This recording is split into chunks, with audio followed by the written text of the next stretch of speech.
Okay, maybe you know this one. This guy is going to attend a concert at Carnegie Hall in New York City. His first time in the Big Apple, saying he gets completely lost. So in desperation, he approaches a stranger on the street and says, "Excuse me, how do I get to Carnegie Hall?" The guy says, "Practice, man, practice." Here's another one. Practice makes perfect. You've heard that one? That's not true. It's perfect practice that makes perfect. Gee, that's clever. What does that mean? What is it that makes practice perfect? Or pluperfect if you're having looked back at it. One of the things that makes practice perfect is that you practice the right thing. If you practice the wrong thing, you're not going to magically do the right thing when the chips are down. It is important to remember that you will always, always, always fight the way you train.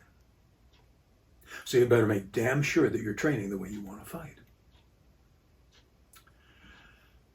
Practice.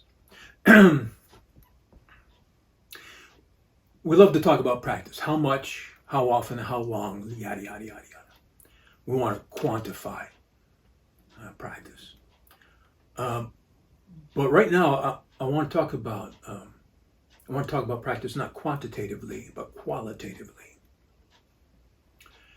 And here's something cool that I heard from Arturo Sandoval, trumpet player, right? That he said his teacher said. He says, never practice, perform.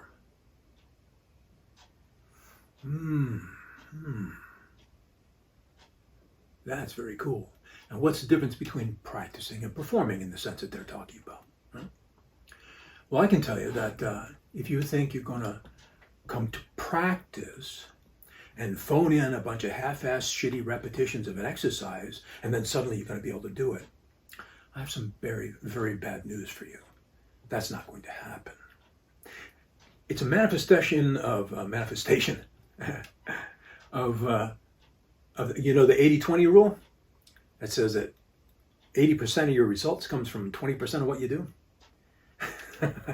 And so what is that 20%? Why don't we just do the 20% and take the rest of the 80% off? Go have a drink, The 20% is the 20% of your practice that you do, let's use this word, mindfully. Mindfully. What does that mean? That means, as Baba Ram Das said, be here now, right? It's that part of your practice in which you're in the groove, that you lose your self-consciousness. Your ego goes out for coffee and leaves you there and you and the sword, you and your instrument, whatever it is you happen to be practicing, right? You and your thing are not two separate things anymore, they're one thing. You're not doing the thing, you are the thing is you. That's mindful practice. All the rest of it is just bullshit. All the rest of the repetitions you do, that's just to get to mindful practice. Those few that you really do well, that's the only part that really counts. The rest is a warm-up, right? So, like Sandoval was talking about, doesn't matter how many notes you play, doesn't matter how high you can play. What matters is that you make every note that you play beautiful. That's pretty heavy. Make every motorcycle that you play perfect and perfectly silent. Wouldn't that be cool? So when you write a novel, it's not how many words you write that counts. When you play a solo, it's not how many notes you play that counts. So what do people remember, right? You want to play a solo that for the next 2 weeks, everybody who was in the audience is singing that and can't get it out of their head. That's a good solo. Writing a good book, man, you write a phrase in your book that everybody remembers. And they're all quoting it to their friends, and using it on their memes, stuff like that, Okay, so that's pretty touchy-feely. Let me see if I can give you some actionable intelligence.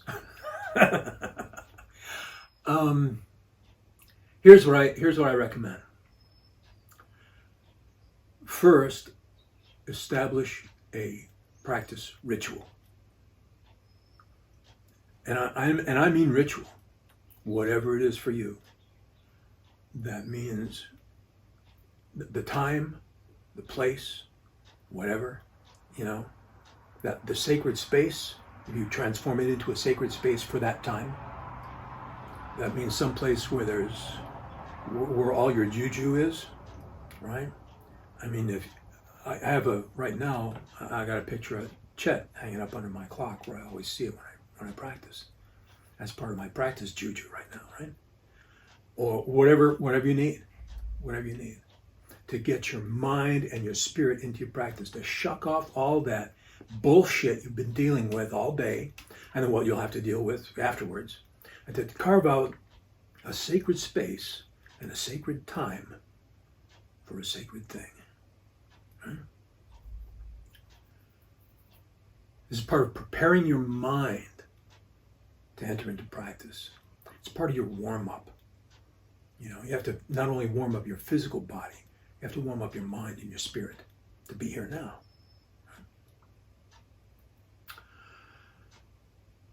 More actionable intelligence. Go slow. Break shit down into small parts. If you have a phrase consisting of an attack, a riposte, a counter riposte, counter riposte, counter riposte, right? Take one segment at a time. Do one thing. Play one note, right? And get it right. Play one measure and get it right. Play one section, get it right. Little by little by little. And be patient, man. If this was easy, everybody would do it. It isn't easy. If you're having difficulty becoming brilliant with a sword or whatever instrument it is you choose, yeah, you should. It should be difficult. It's only the difficulty that gives it meaning. You overcome the difficulty, right? Most people won't. They'll go along till it starts getting tough, and then they'll bail. See? And that's the way they live their life. That's the way they live their life. If it's easy, they do it. If it's difficult, they bail. So here's the thing. When you are training your body, you are training your mind. When you train not to give up, to keep on going, to keep on going, to keep on going, to get it, to get it, to get it.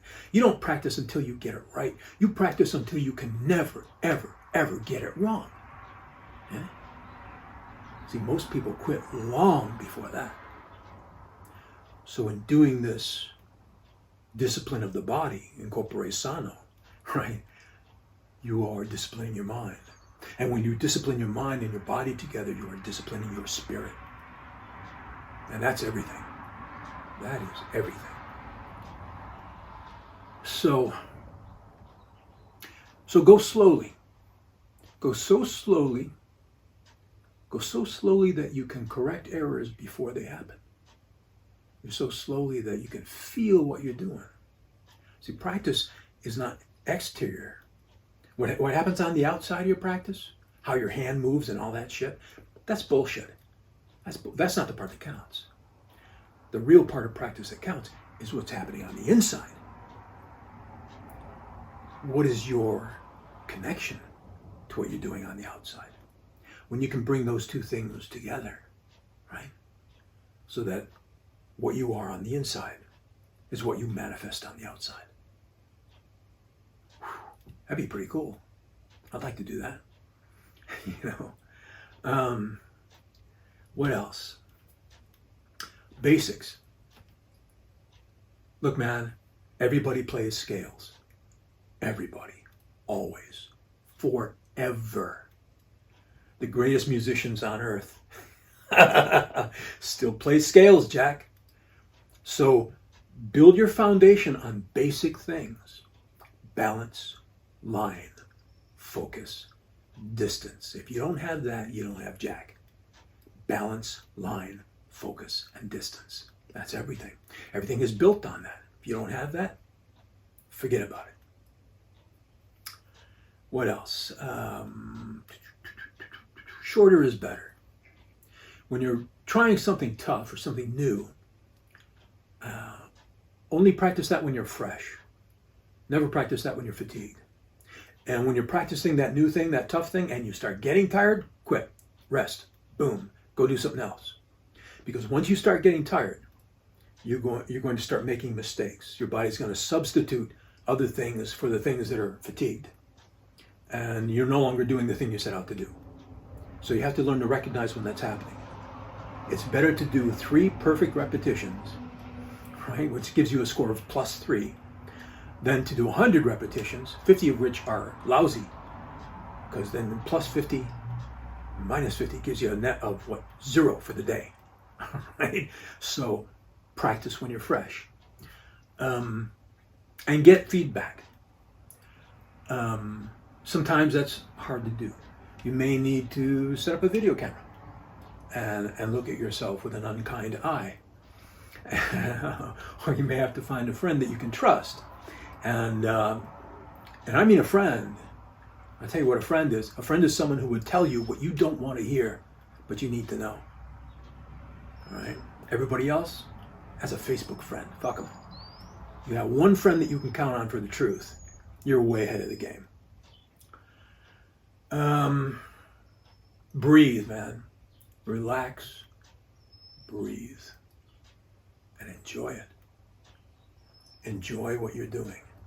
If there is no joy in what you're doing, quit fucking doing it. Simple as that, man. And remember that whatever you do on one particular day, one particular practice session, doesn't mean anything. It's what you do consistently over a long period of time.